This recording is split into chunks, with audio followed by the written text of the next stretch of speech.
အားလုံးပဲမင်္ဂလာပါခင်ဗျခခီရောင်းဝယ်တက်ဆင်ရေးကပါခုလိုခင်မကောင်းတဲ့ကာလာကြီးမှာခခီခဲမရာတက်ဆင်ဖို့ကိုတွေဝေနေတုံးလားဗျ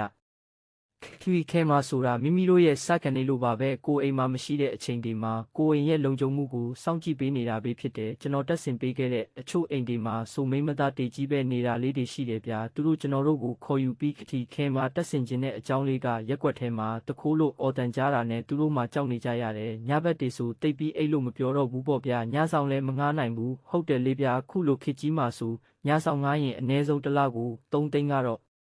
ပြေးလို့မလုပ်ဘူးအဲ့ဒီတော့တစ်လကို3သိန်းလောက်အကုန်ခံနေမဲ့အစားခက်ခီခဲမရာကိုတက်ဆင်လိုက်ရုံနဲ့အဲ့ဒီပတ်စံကုန်မဲ့အပေါက်ကိုလဲပိတ်နိုင်သွားမဲ့ခက်ခီခဲမရာမှာလုံခြုံရေးအချက်ပေးတန်တွေလဲပပြီးသားဆိုတော့လုံခြုံနဲ့အိတ်နိုင်မယ်ပေါ့ဗျာအချို့ပြဿနာလေးတွေမှာကိုတေကမစီမဆိုင်နဲ့ပါဝင်လာခဲ့တယ်ဆိုရင်လဲကိုအိမ်မှာခက်ခီခဲမရာတက်ဆင်ထားတဲ့အတွက်အဲ့ဒါကကိုဘက်ကတက်သေးပဲလူအသက်ဆိုတာညံကစောင့်နေဆိုပေမဲ့လို့ပေါ့အဲ့ညံရှိဖို့လဲငွေနဲ့ဝယ်ရတာပါပဲကဲခုပဲကိုရဲ့မိသားစုညကိုရဲ့အိမ်လုံခြုံရေးအတွက်ခက်ခဲမှာ